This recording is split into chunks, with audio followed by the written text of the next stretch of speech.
PM ကိုရောက်လာတာဆိုရင်ဒါကဒုတိယအကြိမ်ဖြစ်ပါတယ်ပထမဦးဆုံးအကြိမ်ကျမရောက်ခဲ့တော့ကကျမနဲ့အတူနောက်ထပ်ကျမတို့ဘာသာတူမောင်လေးတစ်ယောက်လည်းပါလာတယ်2019ခုနှစ်ကဖြစ်ပါတယ်ဗောနော်အခုဆိုရင်ကျမတို့2026ဆိုတော့တော်တော်လေးတောင်မှကြာသွားပြီလို့မြင်ရတယ်ပေါ့နော်ဆိုတော့အခုဒီနေ့ဒီနေရာမှာပထမဦးဆုံးချိန်ဘုရားသခင်ကိုကျေးဇူးတော်ချီးမွမ်းရင်းနဲ့ဒီနေရာကကျွန်မပြန်ရောက်လာတဲ့နေရာအစ်စ်လည်းဖြစ်တယ်ဆိုတော့ဒီမှာဆရာတို့ဆရာစတီဗင်နဲ့တကွပေါ့နော်လက်ခံကြိုဆိုပေးတဲ့ကိုဟင်နရီလူငယ်ကောင်းဆောင်တွေအားလုံးပြီးတော့အခုဒီနေရာမှာကျွန်တော်တို့နဲ့အတူတူရှိနေတဲ့ဘာသာတူညီကိုမောင်နှမများအားလုံးကျေးဇူးအများကြီးတင်ပါတယ်ပေါ့နော်ဆိုတော့ကျွန်မနာမည်ကတစ်ခါလောက်ပြန်မိတ်ဆက်ချင်ပါတယ်ကျွန်မနာမည်စင်တီယာဖြစ်ပါတယ်ကျွန်မကတော့ရန်ကုန်မြို့သင်္ကန်းကျွန်းမြို့နယ်မှာနေပါတယ်ကျမရဲ့ parish ကသာသနာကတော့ Saint Mary Cathedral ဖြစ်တယ်ပေါ့နော်ဆိုတော့သင်္ကန်းကျွန်းမှာလည်းကျမတို့ဖျားเจ้าနေရှိတယ်ဒါပေမဲ့ဟိုဘက်မှာကကျမငငယ်လေးတွေကတက်လာတဲ့ခါကျတော့ Saint Mary မှာပဲအမြဲတမ်းရန်ကုန်မြို့မှာပေါ့နော်တက်ပြစ်တာဖြစ်တယ်ပေါ့အဲ့တော့ပထမဦးဆုံးကျမဒီယိုလာတဲ့အကြောင်းအရာလေးလည်းအရင်ပြောပြချင်ပါတယ်ကျမမလေးရှားနိုင်ငံကို29ရက်နေ့ဂျွန်လကရောက်တယ်ပေါ့နော်ရောက်လာခြင်းရဲ့အကြောင်းရင်းကတော့ကျွန်တော်တို့ဒီနေရာမှာရှိတဲ့ Alpha Course တစ်ခုနဲ့ပတ်သက်တဲ့ conference တစ်ခုကိုလာပြီးတော့မှသင်တန်းတက်ရောက်ခြင်းလည်းဖြစ်တယ်ပြီးတဲ့အခါမှာကျွန်တော်တို့မြန်မာပြည်ကနေပြီးတော့မှအသင်းတော်ဘောင်းဆောင်ကဆရာဆရာမတွေလည်းပါလာနိုင်တယ်ဆိုတော့ကျွန်မနဲ့အတူ Father Marcian သက်ကျော်ပေါ့နော် Father ကြီးကတော့ Saint Augustine Catholic Church ကဘုန်းတော်ကြီးဖြစ်တယ်ကျွန်တော်တို့ Catholic 3ဦးပါတယ်နောက်တခြားခိုင်ကနာကညီကိုမောင်နှမတချို့လည်းပါလာကြတယ်ဆိုတော့သူတို့အားလုံးကတော့3ရက်နေ့ကပြန်သွားပြီပေါ့နော်ကျမတို့ဒီမှာကိစ္စလေးနဲ့ကြံနေသေးတဲ့အတွက်ကြောင့်9ရက်နေ့ထိကျမဒီမှာရှိနေတယ်အဲ့တော့ဘုရားသခင်ရဲ့ကျေးဇူးတော်နဲ့ပြင်ဆင်ပေးခြင်းအဖြစ်ကျမတို့ဒီမှာပေါ့နော် DCCM ညီကိုမောင်နှမများနဲ့တွေ့ခွင့်ရတာဒါလည်းဘုရားသခင်အလိုတော်နဲ့ပြင်ဆင်ပေးမှုကြောင့်ပေါ့နော်ကျေးဇူးတော်ချီးမွမ်းနေအဲ့တော့ဒီလာတဲ့ရည်ရွယ်ချက်ကတော့သင်တန်းတက်ဖို့ဖြစ်တယ်ပေါ့တခြားအရာတွေအများကြီးမသွားခင်မှာပေါ့နော်ကျမအကြောင်းထပ်ပြီးတော့မိတ်ဆက်ရမယ်ဆိုရင်ဘဝရဲ့အသက်တာပြောင်းလဲခြင်းနဲ့ပတ်သက်ပြီးလဲကျမသက်သေခံခြင်းနဲ့ပေါ့ဆိုကျမကတော့ခင်မွန်းတဲ့တယောက်ရှိတယ်သားသမီး2ယောက်ရှိပါတယ်သားလေးကတော့အသက်10နှစ်ရှိပြီသမီးလားကတော့အသက်9နှစ်ကျော်ပြီပေါ့နော်ကျမအသက်တာစပြောင်းလဲတဲ့အချိန်ကိုအရင်သက်သေခံခြင်းနဲ့အဲ့ဒါဘာလဲဆိုတော့ကျမကအဖေကဗုဒ္ဓဘာသာဖြစ်တယ်အမေကတော့ Catholic Christian ဖြစ်တယ်ဆိုတော့အဖေနဲ့မိကအိမ်အောင်ကြတဲ့အခါမှာကျမတို့ Catholic ပေါ့နော်တချို့တော်များများကတော့ဖះကိုဖြစ်ခိုးတဲ့အခါမှာလဲအေးအေးဆေးဆေးပဲပေါ့အရန်ကြီးတော့လဲ strong မဖြစ်ဘူးပေါ့နော်ဆိုတော့အဖေရဲ့ဘာသာတရားနောက်ကိုအမေကလိုက်သွားပြီးတော့မှတော့ဖះเจ้าတက်တဲ့ခါလဲတက်ဖြစ်တယ်ပေါ့မတက်ဖြစ်တဲ့ခါလဲမတက်ဖြစ်ဘူးပေါ့အဲ့လိုနဲ့ကျွန်တော်မွေးလာတယ်အဲ့တော့မွေးလာတဲ့ခါကျတော့အမေကလည်းအဖေကိုအရန်ချစ်တဲ့ခါကျတော့ကျွန်မကဗုဒ္ဓဘာသာအနေနဲ့ကြီးပြင်းလာတယ်ပေါ့နော်ကိုယ်တိုင်လည်းသေချာဘာမှမသိတဲ့အခါကျတော့အဖေရဲ့ဘာသာတရားနောက်ကိုပဲကျွန်မလိုက်လာခဲ့တယ်ကျွန်မငယ်ငယ်လေးတွေကလေဘာသာရေးကိုက်ဆိုင်တယ်လို့ပဲပြောရမယ်ထင်တယ်ကျွန်မဘာသာတရားကိုတော်တော်လေးလေ့လာတယ်ဆိုတော့ဗုဒ္ဓဘာသာနဲ့ပတ်သက်တဲ့ကိစ္စတွေဆိုရင်လည်းကျွန်မတော်တော်လေးကိုသိတယ်ကလေးဘဝတွေကအဲ့လိုမျိုးစာအရန်ဖတ်တယ်ပြီးတော့ကျမဘာတွေလဲလုတ်တက်သေးလဲဆိုတော့ဘေးရင်ရေတရာလဲကျမအရန်ဝါသနာပါတာဖြစ်တယ်ရေတရာတော့ကျမနားမလည်ဘူးပေါ့နော်ဘေးရင်ကြည်တာတို့ရှေ့ဖြစ်အကြောင်းတွေအဲ့ဂမ်မီယာနဲ့ပတ်သက်တဲ့ຢာတွေကျမအရန်ဝါသနာပါတယ်ဆိုတော့ဘာသာရေးစာအုပ်တွေလည်းအများကြီးဖတ်တယ်လို့ကျမအဲ့ဒီဘက်ကအကြောင်းတွေလည်းအများကြီးဖတ်တယ်ကလေးဘဝတွေကကျမ9တန်းလောက်မှာအသက်10နှစ်9တန်းလောက်မှာဒီဗုဒ္ဓဘာသာနဲ့ပတ်သက်တဲ့ဖျားနိပတ်တော်တော်များများကိုလည်းကျွန်မလေ့လာလိုက်စားခဲ့ပါတယ်ပြီးတော့ကျွန်မအဖေကဗုဒ္ဓဘာသာထဲမှာသူကမိယိုးဖလားမဟုတ်ဖ ೇನೆ ဘာသာရေးကိုင်းဆိုင်တဲ့လူဖြစ်တဲ့အခါကျွန်မတို့အိမ်မှာအမြဲတမ်းဒီပေါ့နော်ဘုန်းကြီးတွေအဝင်ထွက်အမြဲတမ်းရှိတယ်ဗုဒ္ဓဘာသာဘုန်းကြီးတွေဖြစ်တယ်တခါတလေရက်ရှည်လာများတော်တော်ကြကျမတို့အိမ်မှာလာရောက်ပြီးမှတဲခိုတယ်အမေကခရစ်ယာန်ဖြစ်ပေမဲ့လေအဖေကိုချစ်တယ်အဖေဘာသာတရားနောက်လိုက်တဲ့အခါကျတော့သူကလည်းအကုန်လုံးပြုစုပြီးတော့မှပေါ့နော်ဒီလိုမျိုးလုပ်တဲ့အခါမှာကျမကလေးဘဝကလေးကဘာသာတရားမှာဆိုရင်ဒီဗုဒ္ဓဘာသာဘက်ကိုပို့ပြီးတော့အားတန်တဲ့လူတစ်ယောက်လည်းဖြစ်တယ်နောက်တစ်ခုဘာထူးခြားလဲဆိုတော့ကျမတို့အိမ်မှာဖျားစင်ကတစ်ခုမဟုတ်ဘူး2ခုရှိတယ်အဖေကသူ့ဖျားစင်အကြီးကြီးတစ်ခုရှိတယ်အိမ်မှာအမေကသူ့ဖျားစင်တစ်သီးလေးတစ်ခုဟိုဘက်တောက်မှာရှိတယ်အဲ့တော့ကျမကကလေးတယောက်အနေနဲ့ကြည့်တဲ့အခါကျတော့ဟာဒီအိမ်မှာငါဖေကတော့ဒါဘယင်ပဲဖြစ်တယ်ပေါ့ဘယင်ဖြစ်တဲ့လူကဖျားစင်ကြီးကြီးပို့ရတာပေါ့အဲ့တော့ကလေးဘာသာဘာဝအရာအားကြီးတဲ့ဘက်ကိုပဲလိုက်တဲ့အခါကျတော့ငယ်ငယ်ကလေးတွေကဖျားစင်2ခုရှိရင်တော့ကျမက ဟိုဘက်ဖျားစင်ကိုကျမကတေးသေးလေးဖျားစင်ကိုကျမဂယုမဆိုင်ဘူးအဲ့ဒါအမေနဲ့ဆိုင်တဲ့ဥစ္စာဆိုပြီးမှကျမထားတယ်ဒီဘက်ကဖျားစင်နဲ့ပတ်သက်တဲ့ဝေယဝိဆာကိုကျမကူလုပ်ပေးတယ်ဟိုဘက်ဖျားစင်ဆိုကျမတို့ဗမာစကားပုံနဲ့ပြောတယ်ဆိုရင်ဖုတ်လေတဲ့ငပိရှိတယ်တောင်မထင်ဆိုသလိုပေါ့လုံးဝကိုအလှဲ့အကြည့်မလုပ်ဘူးပေါ့နော်ပြီးတော့ကျမခေါင်းထဲမှာလဲဟိုအဖေနဲ့အမြဲတမ်းသွားလာတဲ့အခါကျတော့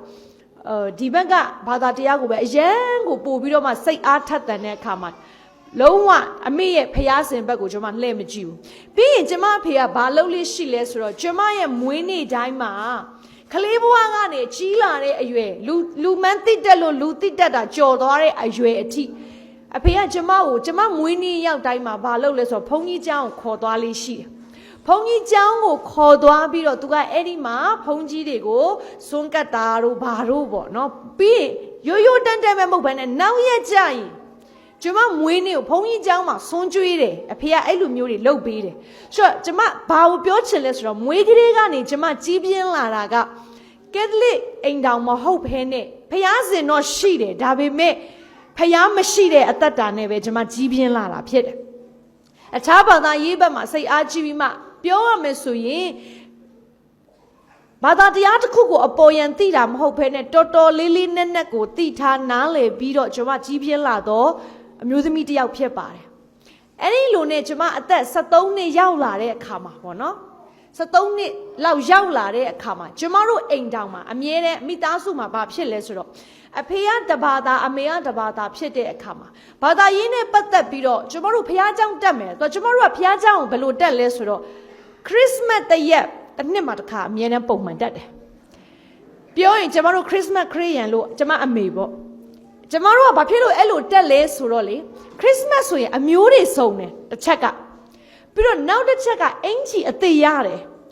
တခြားချိန်တွေဆိုလို့ရှိရင်အင်ကြီးအသစ်ကတကူးတကဝယ်လေးမရှိဘူးအဲ့ဒီခရစ်မတ်ရောက်ပြီเนาะကျမတို့နှစ်သက်ကူးနေရောက်ပြီအဲ့ဒီနှစ်ရက်ကခရစ်ယာန်တွေကဘုရားကျောင်းမှန်တဲ့နှစ်ရက်ဖြစ်တယ်တစ်နှစ်လုံးမှာနှစ်ရက်ဘုရားကျောင်းမှန်တယ်အဲ့ဒါခရစ်မတ်နဲ့ New Year မှာဆိုတော့အဲ့ဒီနေ့ရောက်ပြီဆိုရင်ဖျားเจ้าတက်ဖို့ကိုစိတ်အားအရန်ကြီးတယ်ဘာဖြစ်လို့လဲဆိုတော့အင်ကြီးအသက်ဝယ်ဖို့ shopping ထွက်ရတော့မှာမို့လို့ဆိုတော့တကူးတကားကိုကျမတို့အဲ့လို shopping ထွက်တယ်တရက်မှာကျမတို့အဲ့လို shopping ထွက်ရင်းနဲ့နောက်ရက်ဖျားเจ้าတက်ရတော့မယ်ဆိုအဖေကလုံးဝဒီဘာသာခရစ်ယာန်ဖြစ်မှာကိုမလိုလားတဲ့အတွက်ကြောင့်အဲ့ဒီနေ့မှာအဖေနဲ့အမေနဲ့စကားပြောတာစကားများကြပြီးမှဖျားเจ้าသွားကန်ဒီမှာအင်ကြီးဝစ်ထားရင်းနဲ့ကျမတို့ဖျားเจ้าမသွားရတော့ဘဲနဲ့ကျမနဲ့အမေနဲ့ကအိမ်မှာဒီတိုင်းပဲနေလိုက်ရတယ်ဆိုတော့အဲ့ဒီလိုမျိုးအခြေအနေတွေနဲ့ကျမတို့ပေါ့နော်ဖျားเจ้าဒါပေမဲ့ဖျားစီကိုသွားချင်တာထက်အင်ကြီးအသေးဝစ်ချင်လို့မိသားစုနဲ့တွေ့ချင်လို့ပျော်ချင်လို့ရွှင်ချင်လို့သွားခဲ့တဲ့ဘဝအသက်တာဖြစ်တယ်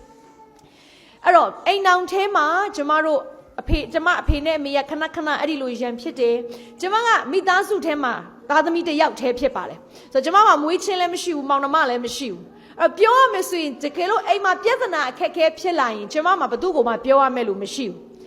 ကျမပဲအမြဲတမ်းပေါ့နော်တယောက်တည်းပဲခံစားတယ်မိဘရန်ဖြစ်လဲကိုတယောက်တည်းပဲအမြဲတမ်းကိုတယောက်တည်းပဲဆိုတော့အဲ့လိုအနေထားနဲ့တရက်ကျတော့ကျမအသက်73နှစ်လောက်ရောက်လာတဲ့အခါမှာအကျိုးကြောင့်လဲနားလည်ပြီးသဘောပေါက်တယ်ပေါ့နော်အရွယ်ရောက်လာတဲ့အချိန်မှာကျမတို့မိသားစုထဲမှာပြဿနာအိမ်တောင်ရေးပြဿနာတစ်ခုဖြစ်လာတဲ့အခါကျတော့ကျမဘာလုပ်လဲဆိုရင်ကျမဆုတောင်းတာပေါ့ဒါပေမဲ့ဆုတောင်းတယ်ဆိုတော့ကျမခရစ်ယာန်မှမဟုတ်တာအဲ့တော့ကျမကဒီဗုဒ္ဓဘာသာဖျားစီမှာကျမဆုတောင်းတယ်ဒါပေမဲ့ကျမဆုတောင်းတဲ့အခါမှာကျမအထဲမှာဒီပြဿနာကလည်းနံပါတ်1မပြေလေသူနံပါတ်2ကျမအထဲမှာလည်းဘာမှမခံစားရအောင်ဆုတောင်းလဲဘာမှမထူးခြားဘူးဆိုတဲ့အရာကျမအထဲမှာဘာဖြစ်လာလဲဆိုတော့တဖြည်းဖြည်းနဲ့မျောလင့်ခြင်းမဲ့လာတယ်ငါတို့မိသားစုတွေကတော့ပျက်စီးတော့မယ်ငါအဖေနဲ့ငါအမေနဲ့ကတော့တကွဲတပြားဖြစ်တော့မယ်ကျမအရန်စိတ်ဆင်းရဲပြီးတော့မှအဲ့ဒီအချိန်အတိုင်းတာမှာအဲ့ဒီကာလအထဲမှာကျမအရန်ကိုစိတ်သက်ကြတယ်အားလုံးကထင်မယ်ကျမရဲ့မိသားစုကအရန်ပြည့်စုံပါတယ်တူရီသောသမီးဖြစ်တဲ့အတွက်ကျမကိုလိုလေသေးမရှိအောင်ကျမအဖေကထားတယ်ဘာပဲလိုကျမမှမရဘူးဆိုတာမရှိခဲ့ဘူးဒါပေမဲ့အဲ့ဒီအရာကအခုဖြစ်တဲ့ပြဿနာနဲ့ရှင်ကြည့်လိုက်လို့မိသားစုကိုရွေးမလားအဲ့ဒီအရာကိုရွေးမလားဆိုကျမမိသားစုကိုပဲအရန်ရွေးချင်တယ်ဒါပေမဲ့မဖြစ်လာဘူးအဲ့လိုနဲ့တရက်ကျတော့ကျမရဲ့အမတယောက်ကကျမအိမ်ကိုရောက်လာပြီးတော့သူကကျမကိုဘာလာပြောပြလဲဆိုတော့တခေစုเจ้าကိုသူကလာပြောပြတယ်သူလည်း Roman Catholic တယောက်ပဲ အဲ့နဲ့ तू ကကျမကိုဘာပထမဦးဆုံးသင်ပေးလဲဆိုတော့ तू ဘာမှအများကြီးမပြောဘူးကျမကို तू ပြောတာကောင်းကင်ဘုံ၌မေတ္တာရှိတယ်တဲ့အဲ့ဒါဆိုလိုက်တယ်အဲ့ဒါချက်လိုက်တဲ့ဆိုအဲ့ဒါကျမလမ်းပြတရားစာအုပ်ထဲမှာအဲ့ဒီကောင်းကင်ဘုံ၌မေတ္တာကိုလေ तू ကချပြီးတော့ကျမကြက်တာပေါ့နော်ဆိုတယ်အဲ့ဒါဆိုရင်ရပြီလားလို့ဆုတောင်းတာဆိုရတယ်တဲ့ဆိုအဲ့ကျမလည်းအဲ့ဒါဆိုတယ်ဆိုရင်လည်းကျမအထဲမှာဘာဖြစ်လာလဲဆိုပို့ပြီးတော့သိချင်လာတယ်ကျမအထဲမှာခံစားရတဲ့ငြိမ်သက်ခြင်းတစ်မျိုးအဲ့ဒီချိန်တုန်းကကျမမပြောပြတတ်ဘူးဒါပေမဲ့ကျမသဘောကျတယ်ကျမအထဲမှာအဲ့ဒီပြဿနာတွေဖြစ်နေတဲ့ကလေးတစ်ယောက်ကလေကိုမိဘကကိုအရှိမရန်ဖြစ်နေတာဘယ်ကလေးမှမပျော်ဘူးနော်ကျမတို့ကြုံတွေ့ခံစားမှုတဲ့သူတွေသိလိမ့်မယ်အဖေနဲ့အမေနဲ့ချစ်နေကြတာကိုပဲကျမတို့မြင်ချင်တာအဖေနဲ့အမေနဲ့တယောက်နဲ့တယောက်ရန်ဖြစ်အော်ဟစ်နေတဲ့အရာကလေးတစ်ယောက်ရဲ့အထဲမှာအင်မတန်ကြေကွဲတဲ့အရာဖြစ်ပါတယ်ဆိုအဲ့ဒီအရာကိုမြင်ခဲ့တုန်းကကျမအထဲမှာကြေကွဲခဲ့တဲ့အရာကအဲ့ဒ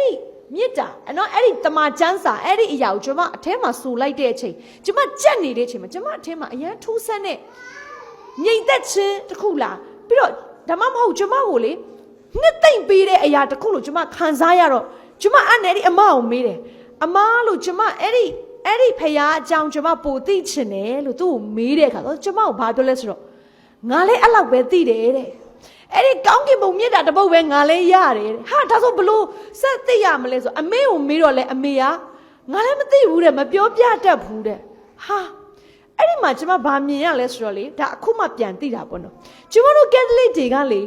ေသူများတွေမေးရင်ကျမတို့မဖြေတတ်ဘူးကိုယ်တိုင်သိလန်းဆွေနေတော့ဖယားကိုတော့သိတယ်ဒါပေမဲ့သူများကိုကျမတို့ဘာပြန်မလုပ်တတ်ဘူးလဲဆိုတော့မပြောပြတတ်ဘူးအဲ့ဒါကျမတို့ပြဿနာဖြစ်တယ်နောက်တစ်ခုကအဲ့ဒါအားနည်းချက်လည်းဖြစ်တယ်ဒါကြောင့်ကျမအခုဖယားသခင်ကိုသိပြီးနောက်ပိုင်းမှာကျမတို့ရဲ့အားနည်းချက်ကိုသိတဲ့အခါကိုအမလိုမျိုးကိုအမေလိုမျိုးနောက်ထပ်လူတွေမဖြစ်အောင်ကျမဘာလုပ်လာတာလဲဆိုတော့ကျမသိတဲ့အရာလေးတွေကိုပြန်ပြီးတော့ sharing လုပ်လာတာဖြစ်ပါတယ်အဲ့တော့ကျမအဲ့လိုမေးတဲ့အခါသူတို့ကမသိဘူးတဲ့ဆိုဟာအဲ့ဒါကျမဘာလုပ်ရမလဲဆိုနင်ဖုန်းကြီးသွားမေးလိုက်တဲ့လို့ပြောတယ်ကျမဖုန်းကြီးဘလို့သွားမေးမလဲနော်ကျမအရွယ်နဲ့ကျမဖုန်းကြီးကိုဘလို့သွားမေးမလဲပြီးတော့ကျမတို့မှာပြဿနာနောက်တစ်ခုကဘာလဲဆိုတော့ကျမဖះเจ้าသွားတာလုံးဝမကြိုက်တဲ့အတွက်ကြောင့်ကျမတို့ကဖះเจ้าသွားရင်ခိုးပြီးတော့သွားရတာအဲ့ဒါကြောင့်ဖះเจ้าတစ်ခါတက်ဖို့အတွက်ကျမတို့ကအခက်ခဲတွေအများကြီးကြုံတွေ့ရတယ်အဲ့ဒါတော့နယ်မှာနေတာမဟုတ်ဘူးရန်ကုန်လိုဖះเจ้าပိုးတဲ့နေရာမှာကျမတို့နေပြီးကျမတို့မှာအခက်ခဲတွေအများကြီးရှိတယ်အဲ့တော့ तू ကကျမကိုအဲ့လိုပြောတဲ့ခါကျကျမဖုန်းကြီးကိုဘယ်လိုသွားမေးရမလဲ तू ကျမကိုဘာပြောလဲဆိုတော့ငါဖုန်းကြီးကိုပြောပေးမယ်တဲ့ဖုန်းကြီးစီမှာနင်သွားပြီးမေးလိုက်တဲ့ဆိုတော့အဲ့ဒီချိန်တုန်းကကျမတို့ကတာမွေမြို့မှာနေတဲ့အတွက်မြို့နယ်မှာနေတဲ့အတွက်ကျမတို့ရဲ့သာသနာပိုင်ဖုန်းကြီးကဒီ Saint Francis Assisi ဘုရားကျောင်းရဲ့ကျောင်းတိုင်ဖုန်းကြီးပေါ့နော် Father Mutu စိန်ထွန်းဖြစ်တယ်ဆိုတော့သူရှိတယ်တဲ့သူ့ကိုသွားမေးဆိုအဲ့နဲ့ကျမအမအဲ့ဒီမှာဖုန်းကြီးကိုပြောပြထားတော့ကျမကလည်းအဲ့ဒီချိန်မှာတဖြည်းဖြည်းနဲ့သူပြောနေတဲ့ကာလမှာကျမကလည်းအဲ့ဒီကောင်းကင်ဘုံမြစ်တာတပုတ်ပဲရတယ်လမ်းပြတရားအထဲမှာလည်းအဲ့တပုတ်ပဲကိုကနားလေတော့အဲ့ဒါပဲဆိုရင်းနဲ့အထဲထဲမှာပို့ပြီးတော့လေဖယားကိုသိချင်လာတဲ့ခါကျတော့ကျမဘာလုပ်လဲဆိုတော့ကျမလို့ပထမကိုရောမြတ်ရချင်တယ်ဘာလို့ဆိုတော့ကျမကဖယားเจ้าအရင်ကသွားတက်လို့ရှိရင်အမေကငငယ်ကျမကလေးမွေးကစားပေါ့နော်ကျမငငယ်လေးတုန်းကအမေကအဖေနဲ့ရန်ဖြစ်ပြီးတော့ကျမကိုစေးကြောချင်းရအောင်ပေးထားတယ်ဆိုကျမမှာဒီစေးကြောချင်းမင်္ဂလာကတော့ကလေးဘွားတွေကရှိတယ်အဲ့ဒါလဲအမေကမရဘူးငါတို့ခရစ်ယာန်လက်ထက်ရင်ငါတို့ကက်သလစ်မှာစေးကြောချင်းယူရမယ်လို့အဖေနဲ့အကြီးအကျယ်ရန်ဖြစ်ပြီးတော့အဲ့ဒီနေ့ကအဖေတော်မပါဘူးသွားပေးတဲ့နေ့မှာအကြီးကျယ်ရန်ဖြစ်ပြီးတော့အမေကကျမကိုစေးကြောချင်းရအောင်သွားပေးခဲ့ဆိုတော့ကျမနောက်ပိုင်းဖျားချောင်းတက်တဲ့အခါ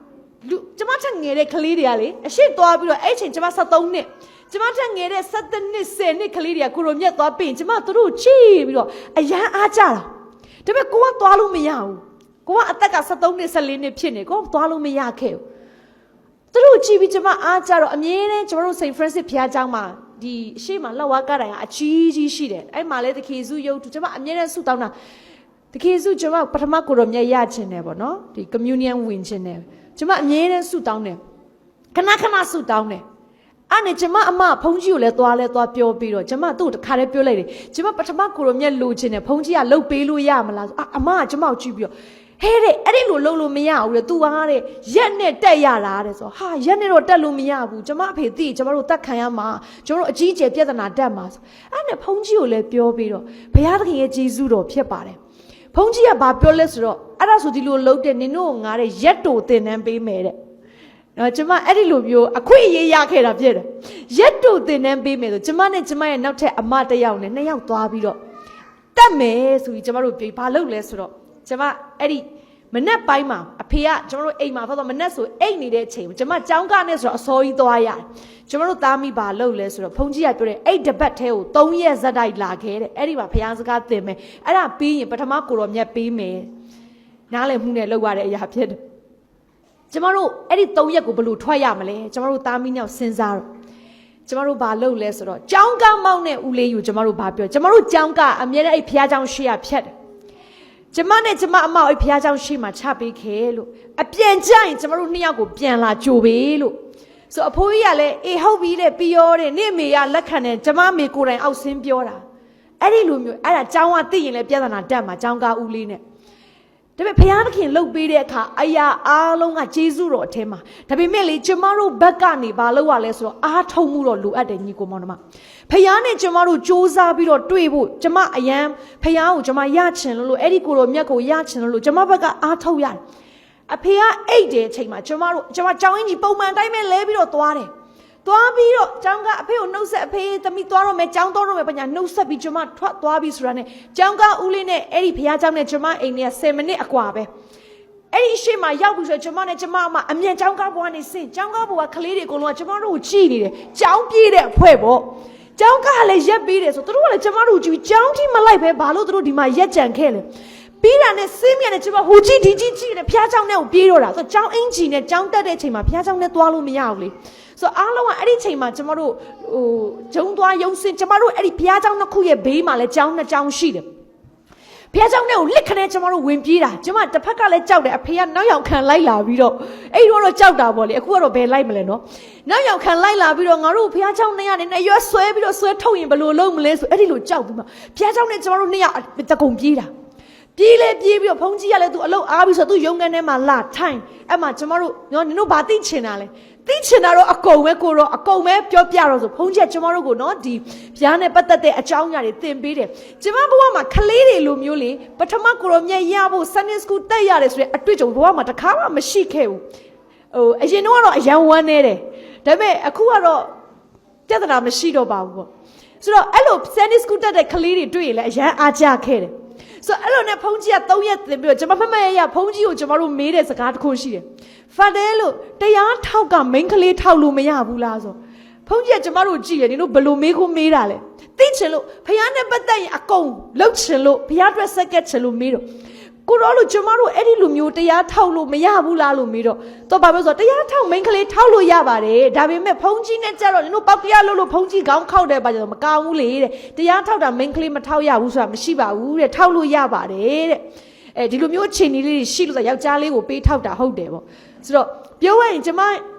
ရဲ့ဘဝအသက်တာမှာကျွန်မရေးတဲ့စာတွေထဲမှာအဲ့ဒီအရာတွေကကျွန်မတကယ်ဖုံးတော်ကြီးနဲ့အပြန်လဲမေးခဲ့တဲ့အရာတွေပါတယ်ဒါကြောင့်မို့လို့တချို့အရာတွေကစာထဲမှာတော့တွေ့ရမှာမဟုတ်ဘူးသူတို့ရဲ့ကိုယ်တိုင်နှုတ်ကနေသွန်သင်ခြင်းတွေကနေပါလာတဲ့အရာတွေလည်းဖြစ်တယ်ဆိုတော့အဲ့တော့တိုတိုနဲ့လူရင်းပြောရလို့ရှိရင်ကျွန်တော်တို့3ရက်တာဖျားစကားတင်တဲ့အောင်မြင်စွာပြီးဆုံးသွားတယ်ပေါ့ကျွန်မဖျားလုံးဝမသိလိုက်ဘူးကျွန်မအဲ့ဒီသွားတာအဲ့တော့ကျွန်မဘာပြောလဲဆိုတော့ခက်လေးကျွန်မတို့ဖျားစီကိုလာဖို့အတွက်လေအဖို့ခပေးရတဲ့အချိန်တွေရှိတယ်ဒီမှာရှိတဲ့လူတွေရှိမှာပါနော်တချို့တွေဘုရားကျောင်းလာဖို့အတွက်ပင်မနဲ့အချိန်တွေအလုပ်တွေလုပ်ရတယ်ပင်မနဲ့အချိန်တွေရှိတယ်တခါတလေဘုရားကျောင်းလာဖို့တောင်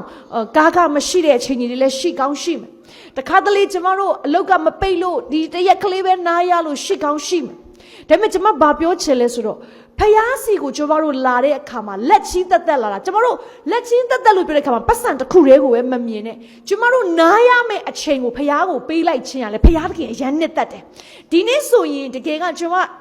တဲတဲ့နေရာမှာကျမတရက်တာလုံးအနားယူလို့ရတဲ့အချိန်လည်းဖြစ်တယ်ဆရာကကျမကိုနော်ကိုဟန်ရီကကျမတို့အဆက်သွယ်ရပြီးပြောတဲ့အခါမှာကျမအရန်စိတ်အားထက်တယ်နဲ့ဘာဖြစ်လို့လဲဆိုတော့တစ်ချိန်ကအဲ့ဒီလိုလာရဖို့အတွက်ကျမအများကြီးရင်ဆိုင်ခဲ့ရတာဖြစ်တယ်ဒါပေမဲ့ဒီနေ့မှာလွတ်လွတ်လပ်လပ်ကျမကိုတားမယ်ကျမအဖေကလည်းအသက်ရှင်နေပါတယ်သူလည်းကျမကိုမတားတော့ဘူး အဲ့လိုအချိန်မျိုးမှာကျမအပြင်းကြီးပြီးတော့မှဟိုတယ်ကအိယာပေါ်မှာပဲကျမအိတ်နေမယ်ဆိုရင်ကျမပြန်တတိရတယ်တစ်ချိန်လုံးကဒီလိုစန်းတေးဖျားเจ้าတက်ဖို့ငါတို့ဘလောက်တောင်ခိုးကြောင်ခိုးဝက်သွားခဲ့ရလဲဒါပေမဲ့ဒီနေ့ဖျားသခင်ကလွတ်လွတ်လပ်လပ်သူ့ကိုကိုးကွယ်ဖို့သူ့စီကိုသွားဖို့အတွက်ဖျားအခွင့်အရေးပေးတဲ့အချိန်မှာဘာကြောင့်မသွားရမှာလဲကျမ်းစာထဲမှာလေတခီစုလမ်းလျှောက်လာတဲ့အချိန်မှာလေတခီစုကိုတွေးချင်လုံးအားကြီးလို့ခဲရခဲစစ်တွေ့ရတဲ့လူတစ်ယောက်ရှိတယ်အဲ့ဒါဘာတူလဲဆိုတော့ဇက်ခဲဖြစ်တယ်ဇက်ခဲကအရက်ပုပုလေးပြီးတော့ तू ကအခွန်ကန်ဆိုတော့လေသူ့ကိုဘယ်သူမှမပေါင်းချင်ဘူးဘာဖြစ်လို့လဲဆိုတော့ तू ကလူတွေစီကနေအခွန်တွေကောက်တယ်ပတ်စံပေးလူတွေကပြင်းပြင်းမအလုံးလုံးလာတဲ့ဇက်ခဲကိုအလကားပတ်စံမပေးချင်ဘူးပြီးတော့ तू ကသူ့ဒီပတ်စံတွေကိုဖျားเจ้าနဲ့ထည့်တာမဟုတ်ဘူးယောမအစိုးရကို तू ကအပ်တာဒါကြောင့်ဂျူးလူမျိုးတွေကဇက်ခဲကိုလုံးဝကြည့်မရဘူးဂျူးချင်းကြည့်မရဘူးဒါပေမဲ့တရက်မှသူတခီစုအကြောင်းကိုကြားတဲ့အခါမှာအဲ့တခီစုသူတို့ရှိတဲ့နေရာမြို့ကိုလာမယ်လဲဆိုတော့ဇက်ခဲကအယမ်းစိတ်အားထက်သန်ပြီးတော့အရက်ကလည်းပူတော့မမြင်ရဘူးလေလူအုပ်ကအရှိမအများကြီးဆိုတော့ဇက်ခဲဘာလို့လဲတစ်ပင်မော်တက်ပြီးတော့မှတခီစုကိုကြည့်ချင်လို့တစ်ပင်ဘောကနေသူအဲ့ဒီလိုတစ်ပင်မော်တက်တာလွယ်တော့မလွယ်ဘူးလေနော်သူအဲ့ဒီအပေါ်မှာတက်ကြည့်တဲ့အခါမှာသူ့ရဲ့အဲ့ဒီစူးစမ်းအားထုတ်မှုကိုဘယ်သူမှအသိမှမပြုတ်ဘူးနော်ဒါပေမဲ့တခီစုကအဲ့ဒီနေ့မှာအတိမတ်ပြုတ်လိုက်တယ်ဇက်ခဲတစ်ပင်မောကနေဆင်းလာခဲ့ဒီနေ့မင်းအိမ်မှာငါစားမယ်အခုကျွန်တော်တို့ကပ္ပဖလားတွေကြီးကြတော့လေဘယ်သင်းကြိုက်လဲအချို့တော့ကျွန်တော်တို့အလုတ်ချိန်နဲ့အိတ်ချိန်နဲ့ပြောင်းပြန်နေဖြစ်တော့ဒီနှစ်တော့တိတ်ခစ်မစားဘူးထင်တယ်နော်ဒါပေမဲ့ကြိုက်တဲ့လူကတော့ကြိမှာပဲမက်ဆီလေဒီမှာရိုနယ်ဒိုပြိသက်လည်းရှိမှာပါဒါပေမဲ့ကျွန်မပြောပြချင်တယ်တော့မက်ဆီပဲထားပါတော့ပြီးခဲ့တဲ့နေရာမှာအာဂျင်တီးနားနဲ့နော်ပြီးသွားတယ်ဆိုတော့မက်ဆီကသာဒီနေ့ကျမတို့အိမ်မှာလာပြီးတော့မှဟေးနင်တို့အိမ်မှာငါလာခဲ့မယ်နော်ငါလာစားမယ်ဆိုရင်ဘလို့ပျော်မဲ့လူတွေဒီထဲမှာအများကြီးပဲရှိမှာပဲသူပြိသက်သာရှိတယ်စေအဲ့ဒီအချိန်တုန်းကလေဇက်ခဲကတခီစုကသူ့အိမ်မှာလဲလာစားမယ်လဲဆိုတော့လေဇက်ခဲအရန်ပျော်တာဘာလို့ဆိုတခီစုကအဲ့အချိန်မှာအရန်နာမည်ကြီးနေတဲ့အချိန်အရန်ပျော်တာပဲဘာဖြစ်လို့လဲဆိုတော့ဇက်ခဲသာတစ်ပင်မော်တက်မကြည့်ရင်တခီစုကသူ့ကိုအတိမတ်ပြုတ်မှာသူ့ကိုတိတောင်တိလိုက်မှာမဟုတ်ကျမဘာပြောချင်လို့ကျမတို့ရဲ့ကြိုးစားအားထုတ်မှုမရှိဘူးဆိုရင်လေဖယားကကျမတို့စုတောင်းခြင်းကိုဖယားဘယ်လိုနားထောင်လဲဖယားကျမတို့ဘယ်လိုမြင်မလဲဒီလိုပြောလို့ဖယားကတင့်ကိုမသိတာမဟုတ်ဖယားခင်တင့်ကိုသိတယ်ဒါပေမဲ့ဖယားကလေသူခြေတလန်းတိုးရင်ကျမတို့ခြေတလန်းတိုးစီခြင်းနဲ့ဖယားဖြစ်တယ်အဲကြောင့်ဖယားเจ้าကိုကျမတို့လာတဲ့အခါမှာကျမတို့ခွန်အားတွေစိုက်ထုတ်ပြီးတော့လာရတယ်ငွေကြေးတွေစိုက်ထုတ်ပြီးတော့လာပါကျင်းသေးတယ်ဘုရားသခင်ကဇက်ကဲကိုမြင်တယ်လို့တင့်ကိုလည်းမြင်ပါကျမကိုလည်းမြင်ပါဒါကြောင့်ကျမအဲ့ဒီလိုမျိုးအားစိုက်ထုတ်ပြီးတော့မှဟာအဖေသိလို့ပြဿနာဖြစ်လဲဖြစ်ပါစေကွာငါသွားမယ်ဆိုပြီးကျမသွားခဲ့တဲ့အခါမှာကျမပထမကိုရောမြတ်ကိုအဲ့ဒီမှာရခဲ့တယ်အဲ့လိုနဲ့ဆက်ပြီးတော့သွားမယ်ဆိုရင်ကျမတို့ပထမကိုရောမြတ်ပြီးတော့ဘာရှိလဲ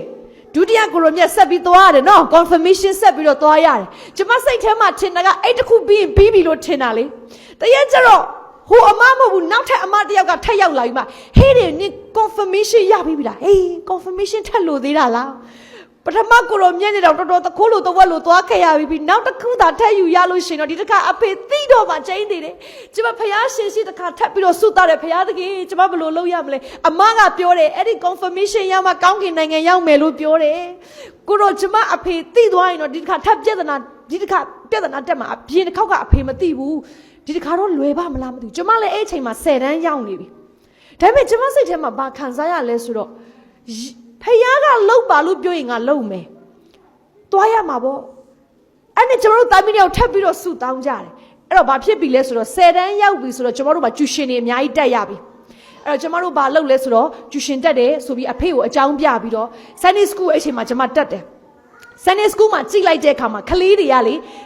12နှစ်13နှစ်အရွယ်တွေကျမတို့ကအသက်16နှစ်18နှစ်ဖြစ်ပြီးအရက်တရားအရန်ရှည်နေဟာတအားရှက်တာပဲအဲ့ဒီချိန်မှာအသက်ကြီးနဲ့မှအခုလာပြီးတော့မှ confirmation ကိုလာပြီးစာတင်ရတယ်ဆိုတော့အရန်ရှက်တာပဲအဲ့လိုနဲ့ကျမတို့2017 November မြန်မာပြည်ကက်သလစ်သာသနာနှစ်100ပြည့်တဲ့နှစ်မှာကျမတို့မမရနော်ဒီကာဒီနယ်ချားစ်ကိုအဲ့တော့ကာဒီနယ်မဖြစ်သေးဘူးပေါ့ဆရာတော်ကြီးချားစ်ကိုကနေပြီးတော့မှကဲအဲ့တော့အဲ့ဒီချိန်မှာကျွန်တော်တို့ဖျားချောင်းပေါင်းဆောင်ကကလေးတွေအကုန်လုံးသူတို့လည်းအဲ့ဒီမှာလာပြီးတော့မှဒီမှာခါရဲပေါ့နော်ဒုတိယကိုရောမြတ်လာယူကြတယ် confirmation ယူကြတယ်ဆီယာမမှားလိုက်တယ်မနက်9နာရီအရောက်တန်းစီရမယ်ဟာကျွန်မလည်းအရန်တက်ကြွ ပထမကိုရောမြတ်တုံးကကျမမဝစ်ခဲ့လိုက်ရတဲ့အဖြူအင်ကြီးဒီတစ်ခေါက်တော့လုံးဝဝစ်မယ်ဆိုအားခိမ့်မှာကျွန်တော်တို့သေချာပြင်ပြီးတော့မှအချုပ်ဆိုင်မှာသွားအပ်ပြီးတော့ချုပ်ဝစ်တဲ့အင်ကြီးဖြစ်တယ်အဲ့ဒီနေ့မနေ့မှာတနင်္ဂနွေနေ့ဆိုတော့အမေနဲ့ကျမနဲ့သေးချာပစ္စည်းအဖေကအဲ့ရေးကိုတော့အစောကြီးမထဘူးအဲ့ရာနေအဖေကိုထားခဲ့ပြီးတို့တက်ဆီငှားပြီးသွားမယ်ဆိုကျွန်တော်သားမင်းကအားလုံးပြင်ဆင်ပြီးတော့အင်ကြီးမလဲခင်မှာအဖေကရုတ်တရက်နိုးလာရောဟဲ့နင်တို့ဘယ်သွားကြမလို့လဲဆိုဟာအဖေတို့ဖျားချောင်းသွားမလို့ဆိုတော့ဟုတ်လားတဲ့ဟဲ့ငါလိုက်ပို့မယ်ဟာသိပါပြီကျမကောင်းထဲမှာမိုးကြိုးတွေပါအစင်သက်နော်ရှိသမျှအရာကောင်းကင်ပြိုကျသွားဆိုလို့ပဲသူလိုက်ပို့ရင်ကျမဘယ်လိုသွားလို့မရတော့ဘူးလေကျမလေဘာလို့လောက်ရမလဲသူကျမအားနဲ့အခန်းထဲမှာသွားပြီးတော့ကျမဘာလို့ရမလဲဘုရားသခင်ကျမဘာလို့သူလိုက်ပို့လို့မဖြစ်ဘူးသူလိုက်ပို့တာနဲ့ကျမဒီပွဲကျမပါလို့ရမှာမဟုတ်တော့ဘူးအဲ့နဲ့အမေကလည်းမျက်နှာတွေပြက်နေပြီအဲ့နဲ့အဖေကလည်းလှုပ်လေးတယ်ကျွန်တော်ဘုရားကျောင်းသွားမယ်ဆိုကျမဝစ်ရမယ်အင်ကြီးကိုမဝစ်ဖ ೇನೆ ကြွဲ့တဲ့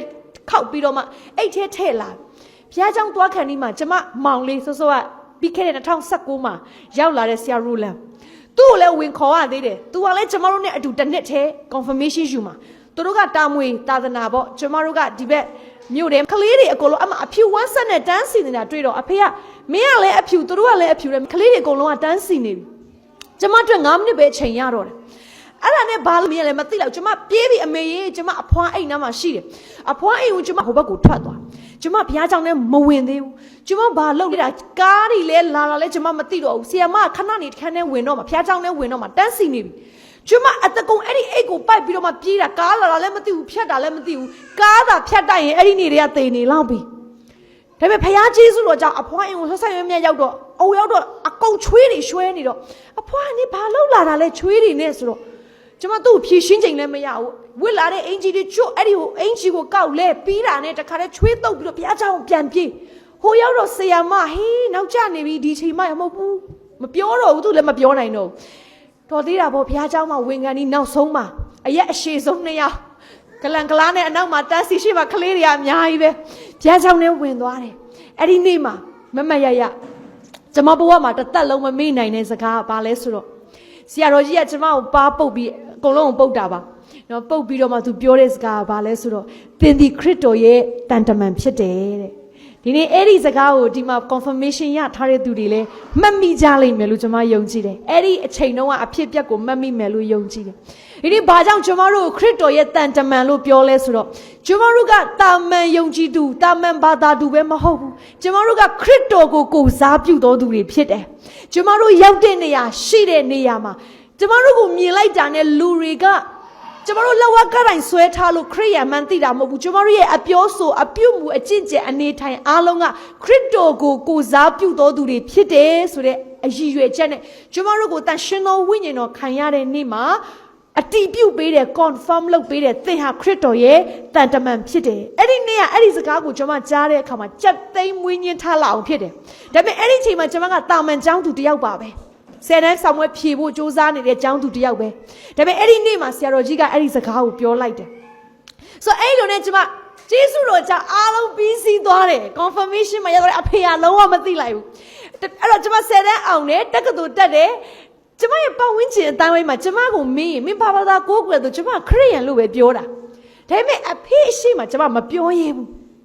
အဲ့ဒီအဖေရှိရောက်တိုင်းမှာကျွန်မအထဲမှာဖျားရှိမှအရန်ရှက်တယ်ဒါကြောင့်ကျွန်မဘုရားသခင်ကိုဆုတောင်းတယ်ဘုရားသခင်ကျွန်မကိုအဖေအရှိမခရစ်ယာန်လို့ပြောဖို့ကျွန်မသခင်စုကိုကိုးကွယ်တယ်ခရစ်ယာန်ဘာသာဝင်ဖြစ်တယ်ပြီးဖြစ်နေပြီးအဖေလို့ပြောဖို့ကျွန်မကိုခွန်အားပေးပါဒါပေမဲ့ကျွန်မအရန်ကြောက်တယ်ဘာလို့ကျွန်မအဖေကဗုဒ္ဓဘာသာအရန် strong ဖြစ်တဲ့အခါမှာခလေးဘဝကလေးကကျွန်မအခုပြောပြခဲ့တယ်လေကျွန်မကျင်လေခဲ့ရတဲ့အခြေအနေကအဲ့ဒီလိုအခြေအနေဖြစ်တယ်အရန်ကြောက်ရတဲ့အတွက်ကျွန်မမပြောရဘူးဒါပေမဲ့ကျွန်မအမြဲတမ်းဆုတောင်းတယ်ဘုရားသခင်ကျွန်မပြောချင်တယ်ကျွန်မဟိုအဲ့ဒီခွန်အားကိုပေးပါလို့ပြောတယ်ဆုတောင်းတာ3နှစ်ကြာသွားတယ်3နှစ်ကြာသွားတယ်အဲ့ဒီအခွင့်အရေးမရဘူးအဲ့တော့ကျွန်တော်တို့အိမ်မှာဘာလုပ်လဲဆိုတော့အဖေကသူဗုဒ္ဓဘာသာထုံးတဲ့ဆင်လာရတကြံရောက်လို့ရှိရင်ရှိသမျှဘုရားရှင်ကရုပ်ထုတွေအကုန်ချရေတွေလောင်းတန့်ရှင်းရေတွေလှုပ်ပြန်တင်အဲ့ဒါကနှစ်တိုင်းလုပ်ရတဲ့အရာဖြစ်တယ်ပြီးရင်သူ့ရဲ့ဖျားရဲ့အုံပွဲငါပြောပွဲထိုးကျမတို့တာမီးနှစ်ယောက်ကဘေးကနေမတည့်ကျမခရစ်ယာန်ဖြစ်နေပြီဖျားကိုလည်းကျမအဲ့ဒီချိန်မှာတစပူပြီးတော့တိလာပြီကျမဖျားကိုတိလာလေးအဲ့ဒီအရာတွေမလုပ်ချင်လာလေး မလုတ်ချင်တော့ညာလည်းပဲလုံနေရတဲ့အခါမှာကျမဖျားရှိမှအမြဲတမ်းစိတ်မကောင်းဖြစ်တယ်။ဘာကြောင့်ဆိုတော့ပညတ်တော်10ပါးမှာပထမဦးဆုံးပညတ်ကဖျားတဆူပြေမြည်သည့်အရာတတ္တဝါကိုမှဖျားအမတ်နဲ့ဦးချ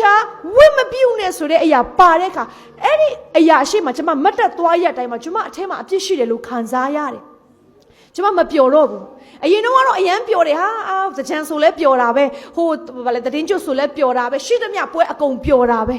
ဖျားကိုရောက်လာတဲ့အချိန်မှာလေဖျားကိုပဲလှူခြင်းတယ်ဖျားသခင်ကိုပဲဖတ်တွေ့ခြင်းတယ်အဲ့ဒီအရာတွေကိုကျမမလုပ်ချင်တော့ဘူးအဲ့ဒီခါမှာကျမအထင်းမှာအဲ့ဒီရှေ့မှာမတ်တက်ရရတိုင်းမှာကျမဘာလို့လဲဆိုတော့ဖျားသခင်ကျမဖျားကိုပဲကိုးကွယ်တာဟုတ်တယ်ကျမဖျားကိုပဲရှ िख ိုးတာဟုတ်တယ်ဖျားသခင်ကိုပဲကျမရှ िख ိုးတာဟုတ်တယ်အဖေရှေ့မှာကျမတတ်သိခံနိုင်မှုခွန်အားကိုပေးပါကျမအရင်ကြောက်တယ်ဖျားရှေ့မှာအဲ့ဒီလိုဆုတောင်းတယ်တရက်ကြတော့ဘာဖြစ်လဲဆိုတော့ကျမတဖြည်းဖြည်းနဲ့ခရိယန်ဖြစ်တာကြာလာပြီပေါ့ကျမတို့မောင်ထော်လေးစိန်ဂျွန်ဖျားเจ้าမှာမြို့ထဲမှာရန်ကုန်မြို့ထဲမှာဆရာတယောက်ကသူကဘာလို့ကက်သလစ်ပေါ့နော်ကက်သလစ်ဘာသာဝင်ဆရာတူပဲဓမ္မဆရာတူဖြစ်တယ်။ तू ကချင်းမကိုကွယ်ချင်းတချင်းတွေ तू ကအဲ့လိုဆိုတယ်အဲ့လိုလုပ်တယ်ဆိုတော့ကျမတချင်းဆိုရတာဝါသနာအပါတယ်။ဝါသနာပါတဲ့ခါကျတော့သူတို့အစီအစဉ်နဲ့ကျမတွေ့သွားပြီးတဲ့ခါအဲ့မှာကျမတချင်းဆိုတယ်ချင်းမကိုကွယ်ချင်းထဲမှာကျမပါဝင်လာတယ်။အဲ့ဒီချိန်မှာကျမအဖေကတရက်ကျတော့ကျမကိုဘာပြောလဲဆိုတော့ကျမရဲ့တို့ရဲ့ထုံးစံအတိုင်းပေါ့ကျမမွေးနေ့ရောက်ပြီဆိုလို့ရှိရင်ကျမအဖေကဘုန်းကြီးကျောင်းသွားတယ်အဲ့တော့နောက်ပိုင်းမှာကျမကဖះကိုရလာလေလေကျမမသွားချင်တော့လေလေ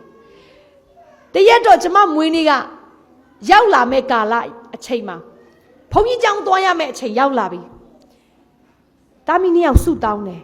အဖေကျမမွေးနေ့ကိုမေ့နေပါစေကျမဆုတောင်းတယ်အဖေမေ့နေပါစေသူတတိယသွားရင်ဘုန်းကြီးကျောင်းခေါ်သွားမှာဆိုလို့အဲ့နဲ့ကျမတို့အဲ့ဒီအစီအစဉ်မှာပါဝင်ကျမတချင်းတွေပါတွေဆိုချီမကိုကွယ်ချင်းတွေပါတွေအားလုံးလဲပြီးသွားတော့အမေဖုန်းကရုတ်တရက်မီလာပြီးမှဟေးတဲ့နင်တို့ဖះเจ้าအစီအစဉ်တွေပါတွေပြီးသွားပြီလားတဲ့ဆိုအမေကလည်းပြီးသွားပြီဘာလို့မလို့လဲပေါ့ကျမအဖေကမေးတော့ဟဲ့တဲ့အဲ့ဒါဆိုလို့ရှိရင်ဘုန်းကြီးเจ้าသွားမယ်လေတဲ့ဟာတခါတလေလေစုတောင်းတာလည်းမပြေဘူးနော်ဖះသခင်စုတောင်းတယ်ပြေးမယ်။အော်ဖះနဲ့ပတ်သက်ပြီးစုတောင်းတာပဲပြေးရမှာပို့လို့ထင်တာမပြေးဘူး။အဖေကတိချာကိုဖုန်းဆက်ပြီးလာတဲ့သွားမယ်တဲ့ငါအခုပဲလာခေါ်နေပြီအဲ့ဖះเจ้าကိုဆိုတော့ကျမတို့တာမင်းကြီးအဲ့ချိန်မှလေအခုပဲဖះကိုချီးမွမ်းတယ်အခုပဲငါဖះကိုသစ္စာဖောက်ပြီးတော့တခြားအရာငါဥချကျမကြောက်တယ်လေအဖေကိုကြောက်တယ်လေအဲ့နဲ့ခဏနေတော့အဖေကရောက်လာရောကားနဲ့ရောက်လဲရောက်လာတော့ကျမတို့တာမင်းကြီးမျက်နှာမตาမယာနဲ့ကားပေါ်တက်ပြီးတော့အဖေကလေနင်တို့မျက်နှာတွေကဘာဖြစ်နေရလဲတဲ့ဆိုတော့ဘာမှဖြစ်ပါဘူးပေါ့ကားပေါ်မှာစကားလည်းမပြောမိဘူးအဲ့နဲ့အဖေကကားမောင်းကျမနဲ့အမေနဲ့ဒီဘက်အချမ်းမှာထိုင်ဒီမှာကားမောင်းတော့ဂီယာပေါက်ရှိတာပေါ့နော်အဲ့ဒါနဲ့ထိုင်နေရင်းနဲ့ရုတ်တရက်ကျမတို့ဒီဂုံပန်းစိုးတန်းပေါ့နော်ဂုံတရားအတက်ရန်ကုန်ရောက်ဖူးတဲ့လူတွေဆိုရင်သိမယ်ဆယ်ယန်ထွန်နီဖျားเจ้า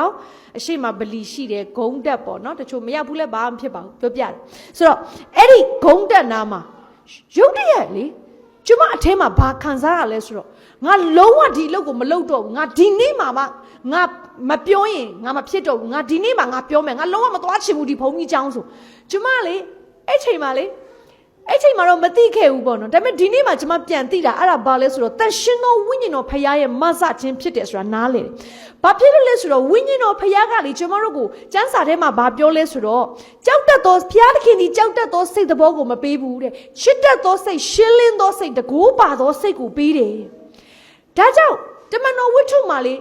တမန်တော်ကြီးရှင်ပေတရုတို့ကပထမရှင်ပေတရုကအရန်ကြောက်တတ်တဲ့လူဖြစ်တယ်နော်တခေစုနာကိုလိုက်တယ်နင်တခေစုနာကိုလိုက်တယ်တပည့်မဟုတ်ဘူးလားလို့အမျိုးသမီးကမေးတဲ့အချိန်မှာဘာလို့လဲပေတရုကလေဟာငါမလိုက်ပါဘူးငါသူ့ကိုသိတော့မသိပါဘူးဆိုသူကြောက်ပြီးတော့ထွက်ပြေးတာဒါပေမဲ့လေတန်ရှင်သောဝိညာဉ်တော်တမန်တော်ဝိတ္ထုအခန်းကြီး2เนาะကျွန်တော်တို့ပင်တေကုတ်တွေပွဲနေမှာဝိညာဉ်တော်ဖျားလဲဆင်းသက်တဲ့အခါမှာလေပေတရုအထဲမှာဘယ်ကနေဘလို့တတ္တိတွေရလာလဲမသိဘူးစွတ်တောင်းနေတဲ့အခန်းတကားဖွင့်ပြီးတော့မှလေသူဟောတဲ့တရားကနင်တို့အခုလဝကတိုင်မတင်သက်လိုက်တဲ့သခင်ယေရှုကခရစ်တော်ဖြစ်တယ်နင်တို့တင်သက်လိုက်တဲ့သူကမေရှိယဖြစ်တယ်လို့ तू ရေးရေးနဲ့ဂျူးလူမျိုးတွေအားလုံးရှိမှာ तू ဟောပြောလိုက်တာအဲ့ဒီနေ့မှာလေလူပေါင်း3000ကပြောင်းလဲပြီးဘာသာတွေကိုဝင်လာတယ်အဲ့ဒီတတိတနည်းအားဖြင့်ပြောရင်တတိခံနိုင်တဲ့တတိဖြစ်တယ်ဒါကြောင့်ကျွန်တော်တို့ကနဦးအသင်းတော်ရဲ့သမိုင်းတစ်လျှောက်လုံးမှာ အသက်ခံရတဲ့မာတူရာတွေအများကြီးရှိတယ်ဒီနေ့စဉ်းစားကြည့်ပါဦးတချို့တွေကတခေစုကိုလေနှစ်ယောက်မြင်တော့မမြင်ဘူးတမန်တော်ကြီး12ပါးကလွဲလို့နောက်ပိုင်းမှာပေါ်လာတဲ့ကနဦးနောက်ဆုံးရှင်ပေါလုတော်မှတခေစုကိုခန္ဓာကိုယ်နဲ့မြင်ဘူးတာမဟုတ်ဘူးဒါပေမဲ့ဒီတမန်တော်တွေကလေဘာဖြစ်လို့မမြင်ဘူးတဲ့လူပုဂ္ဂိုလ်တယောက်အတွက်မမြင်ဘူးတဲ့ပုဂ္ဂိုလ်တယောက်အတွက်ဘာဖြစ်လို့အသက်ပေးရလောက်တဲ့အထိသူတို့အထဲမှာတတ္တိရှိလာလဲဆိုရင်အဲ့ဒီတတ္တိကိုပေးတာတန်ရှင်သောဝိညာဉ်တော်ဖျားဖြစ်တယ်ဒါကြောင့်တခေစုကကျမ်းစာထဲမှာဘာပြောလဲဆိုရင်ထို့သောမရှိတော့လေတမန်တော်ဝိတ္ထုအခန်းကြီး1အငယ်8မှာထို့သောမရှိတော့လေသင်တို့ပေါ်သို့တန်ရှင်သောဝိညာဉ်တော်ဆင်းသက်တော်ခါတဲ့သင်တို့သည်တကိုးကိုခံရ၍ယေရုရှလင်မြို့မှာစတာအဲ့ဒီယေရုရှလင်တမန်တော်တွေနေတဲ့နေရာဂျူးလူမျိုးတွေနေတဲ့နေရာယေရုရှလင်မြို့မှာစ၍ယူဒေယပြည်ရှမာရိပြည်မြေကြီးစွန်းတိုင်အောင်ငါ၏သက်သေဖြစ်မယ်လို့ပြောတယ်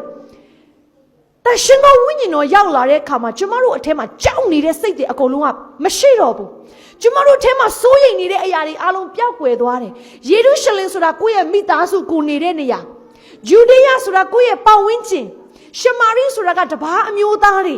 ပို့ပြီးတော့မှတက်တည်ခံကောင်းတွေဖြစ်လာနောက်ဆုံးမြေကြီးစွတ်တိုင်ကဘာတဝန်းလုံးမှာသွားပြီးတော့မှဒီနေ့ကျမတို့ပြန်စဉ်းစားကြည့်ပါဟိုးအရှိအလဲပိုင်းအစ္စရေးမှာဖြစ်ခဲ့တဲ့ကိစ္စတစ်ခုကကျမတို့မြန်မာပြည်ပြောရရင် Southeast Asia အရှိတောင်အာရှကိုဘယ်လိုရောက်လာလဲဒီသတင်းစကားကအဲ့ဒီတမန်တော်ကြီးတွေကြောင့်ပေါ့အဲ့ဒီအမှုတော်ဆောင်တွေကြောင့်အဲ့ဒီ missionary တွေကြောင့်အဲ့ဒီသာသနာပြုပုဂ္ဂိုလ်တွေကအဲ့ဒီဝိညာဉ်တော်ကိုခံရတဲ့အခါတတ်သိရှိတဲ့ကဘာမြေကြီးစွန်းတိုင်အောင်တခေစုကိုတတ်သိခံဖို့တို့ထွက်လာကြတဲ့အခါမှာဒီနေ့ကျမတို့လည်းအဲ့ဒီဖရာသခင်ကိုတည်ခွင့်ရတာလေဆိုတော့ဒါကြောင့်တန်ရှင်သောဝိညာဉ်တော်ကကျမတို့ကိုလေတခေယေစုအရှိမလူတွေအရှိမတခေယေစုကိုဖရာဖြစ်ပါတယ်လို့တတ်သိခံနိုင်တဲ့တကူကိုပေးတာအဲ့ဒီတန်ရှင်သောဝိညာဉ်တော်ဖြစ်တယ်ပြောရမယ်ဆိုရင်ကျမဘဝရဲ့အရင်အသက်တာကနေပြောင်းလဲသွားတဲ့အသက်တာဖြစ်လာဘူးညီကိုပေါ်မှာကျမကမိုက်ကင်ပြီးတော့မှရှေ့မှာထွက်ရဲလာအောင်တတ်သိရှိတဲ့လူမဟုတ်ဘူးအမျိုးသမီးတစ်ယောက်ဖြစ်တယ်ပြောရမယ်ဆိုရင်အဲ့လိုပြောရပြီဆိုရင်တော့မှကြောက်နေတာအရင်အကြောင်းတော့ဆိုလို့ရှိရင်လေအဖေကျမကလေးဘွားတော်ကထူးကြုံစာမေးပွဲတချို့သိလိမ့်မယ်လူရည်ကြုံစာမွဲမှာ၄တန်းမှာဆီယာမကမေးတယ်လူရည်ကြုံစာမွဲမှာနင်ပါတယ်တဲ့စာမေးပွဲဖြေမလားလို့မေးတော့လေအရန်ကြောက်လုံးလို့မဖြေဘူးလို့ပြောလာခဲ့လို့အိမ်မှာအဖေကအဆူခံရတာကျွန်မမှတ်မိတယ်ဖြေစရာရှိဖြေလိုက်ပေါ့ပါတာမပါတာနောက်ကိစ္စပေါ့ဘာဖြစ်လို့မဖြေရတာလဲဟင်းမဖြေဘူးကြောက်လို့မဖြေတာစာမေးပွဲမှာပါတာတော့ကြောက်လို့မဖြေတာအဲ့ဒီလိုကြောက်တတ်တဲ့အမျိုးသမီးဖြစ်တယ်ဒါပေမဲ့လေတန်ရှင်တော်ဝိညာဉ်တော်ကကျွန်မအထဲမှာနေရာယူလာတဲ့အခါမှာတခေစုကိုကျွန်မလက်ခံရရှိတဲ့အချိန်ဝိညာဉ်တော်ကကျွန်မအထဲမှာနေရာယူလာတဲ့အခါမှာလေတခေစုအတွက်တတ်တည်ခံမှုကျွန်မအထဲမှာတတ်တည်ရှိလာတယ်အဲ့ဒါကမိုက်ကန်ရမှာမဟုတ်ဘူးလူတစ်ယောက်နဲ့လည်းပြောရဲတယ်နှစ်ယောက်ရှိမှလည်းပြောရဲတယ်တခါမှယေရှုခရစ်တော်ကိုမယုံကြည်ဘူးသောသူတွေကိုလည်းကျွန်မဝင်ငှတယ်ပြောပြတယ်အဲ့ဒါကိုခုံကိုအားကြောင့်မဟုတ်ဘူးတန်ရှင်သောဝိညာဉ်တော်ကြောင့်ဖြစ်တယ်ဆိုတော့အဲ့ဒီကိုင်းမောင်းသွားတဲ့အချိန်မှာကျွန်မအထဲမှာလေဘေကနေဘလူရောက်လာတဲ့တတိတွေလည်းမသိဘူးကျွန်မဘာပြောလဲဆိုကျွန်မအဖေကိုလေလုံးဝမသွားဘူးဆိုကျွန်မအကျဉ်းကြီးထအောင်လိုက်တာအဖေကလည်းအဲ့ဒီချိန်မှာကားမောင်းရင်တက်လက်နဲ့ဆိုသူကလည်းလန့်ပြီးတော့အကြီးကြီး break ကိုအုပ်ချလိုက်တာအတန်ကြီးအရန်ကျယ်သွားတယ်ကျွီးဆိုပြီးတော့အဲ့ဒီတရားပေါ်မှာလေကားတွေလည်းရှိတယ်ဘေးမှာဖြတ်သွားဖြတ်လာလူတွေလည်းရှိတယ်ကျမတို့ကားကိုအကုန်လမ်းကြည့်တယ်အဲ့လိုဖြစ်နေတဲ့အချိန်မှာကျမဘာလုပ်လဲဆိုတော့လေအဲ့ဒီဂီယာဘေးမှာကျမထိုင်နေရတယ်အဲ့ဒီလိုခုန်လိုက်ပြီးတော့ကျမအမေဘက်ကတကားဘက်အချက်ကိုကျမဘလို့ရောက်သွားလဲမသိဘူးအဲ့ချိန်မှာအဖေကကျမရဲ့ဒီအင်ဂျီလက်ကိုလှမ်းဆွဲထားတာသူ့လက်ကိုလည်းကျမဘလို့ယုံလဲမသိဘူးကျမလေကလေးဘွားတွေကတချို့ကပြောတယ်တူရီသောသားသမီးတွေကအရန်ဆိုးမှာပေါ့ကျမအဲ့ဆိုးရတာမပါဘူးအဖေကိုကြောက်လုံးဝကြည့်လို့အရန်လိမ်မာတဲ့သူဖြစ်တယ်အဲ့တော့ကျမမိတ်ဆွေကျမတငယ်ချင်းကျမအမျိုးသားကတော့အံ့ဩတယ်ကျမအမျိုးသားကလည်းတူရီသောသားပဲ तू ကတော့ဆိုးလိုက်တာပါလွန်လို့သူကျမကိုပြောတယ်တူရီသောသားသမီးတွေလိမ်မာတာနင်းတယောက်ပဲငါတွေ့ဘူးတယ်အဲ့လောက်တောင်အဖေကိုကြောက်ရလားအဲ့ထက်တောင်ကြောက်ရတယ်လို့အဲ့ထက်တောင်ကြောက်ရတယ်ဒါပေမဲ့အဲ့ဒီအချိန်မှာကျမဖေကအဲ့ဒီလက်ကိုဆွဲထားတဲ့အချိန်မှာလေကျမလည်းအဖေကိုတစ်ခါမှအဲ့လိုမပုံကန်ဘူးကျမအဲ့ဒီလက်ကိုလွှတ်ချပြီးတော့လေဒီဘက်ကိုခုန်လိုက်တာပြီးတော့အဲ့တကားကိုဆွဲဖို့တာကျမအမေလည်းကျမကိုဆွဲလို့မဆွဲလိုက်နိုင်ဘူးကျမဘာလို့လဲဆိုတော့အဲ့ဒီပတ်စတူဒန်ဂုံးသားကိုပြန်ဆင်းပြေးတာကလာခါအတိုင်းပဲဒါပေမဲ့တကယ်ပြောတာ